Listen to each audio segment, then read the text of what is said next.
Makawaw o makapahinga nga gayud ang mga artworks sa British national si James Doran Webb gumikan siyang pinalahi nga presentasyon sa sculpture. Ang iyang sculpture ginama sa kahoy nga iyang giporma ug mga mananap, tanom, tao ug uban pa. Pipila na ka mga lugar ang iyang napakita siyang talento nga talagsaon nimo makita dinhi sa kalibutan. Ug gumika niini, usa karon siya sa gikahinamang artist sa tibuok kalibutan ug karon iya na usab kini ipasundayag dinhi sa Sugbo kun diin kasamtangan siyang nagpuyo. Ato karon siya makauban karong buntaga dinhi lang sa GMA Regional TV Live. Makapahingang hagyud mga kapuso ang iyang obra to ilailahon. British artist na kabasi karon sa Cebu City nag-introduce sa iyang wood sculpture. James Doran Webb. Mayong bunta. Good morning, Sir James, and welcome sa programa. How are you this morning, sir? Salamat kayo pag-imbita nako sa inyong show. Dayon, sorry daan, mayon ta English na lang ko kay inig Bisaya basin ako lang usas nakasabot. So, yeah, good morning and I'm very well, thank you. May we know, Sir James, why did you choose this type of medium for your art and not clay or wire or something else? You know, I love wood, and other sculptures might be made from concrete or metal or bronze, of course, but the thing about wood is it's so tactile, it feels good, and the wood itself, each little piece of wood has a story to tell with all the grooves and the imperfections that years and years of exposure to the elements have created on its surface. And the other thing about wood which I love is the circular nature of the process. Can you show to us, Sir James, some of your latest works and which one's your favorite? Yeah, well, behind me you can see mock-up. I call it maquette. It's like a miniature version of a full-size sculpture of 3 galloping horses. And this is what I'm working on right now. It's a really special project because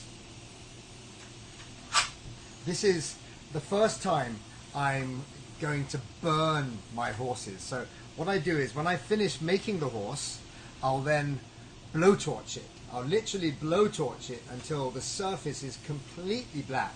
And then I'll sand it down a little bit to take off all the kind of char and pressure wash and then blowtorch it again. So the horses are going to look really stunning.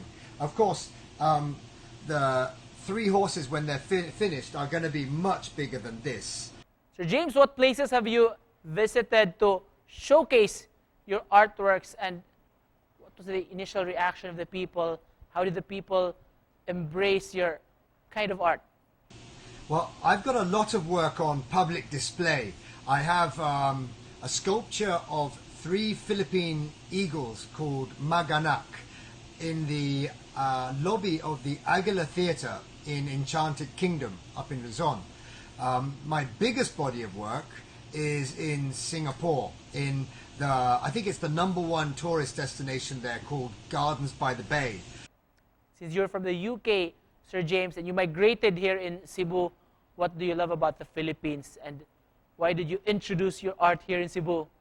You know, I love almost everything about Cebu. I think one of the things I probably don't like so much is the traffic, but you know, you get that everywhere. But you know, I love the vibrancy of the people. I love the optimism. When you ask for something, you very rarely get a no, we can't do that as an answer.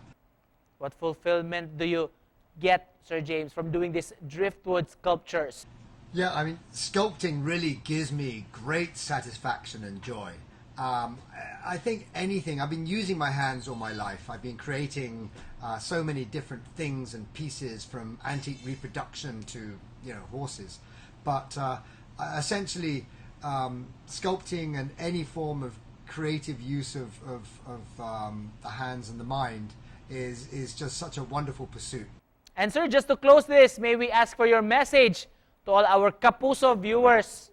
Well, am I allowed to steal from Confucius? If I am allowed to steal, and I hope I am, I would give this advice. Choose a job you love and you will never have to work a day in your life. Thank you so much for joining us this morning and we hope to see more of your artworks in the future. Mga Kapuso, sikat nga driftwood artist din sa Sugbo, James Doran Webb. Thank you, Sir James.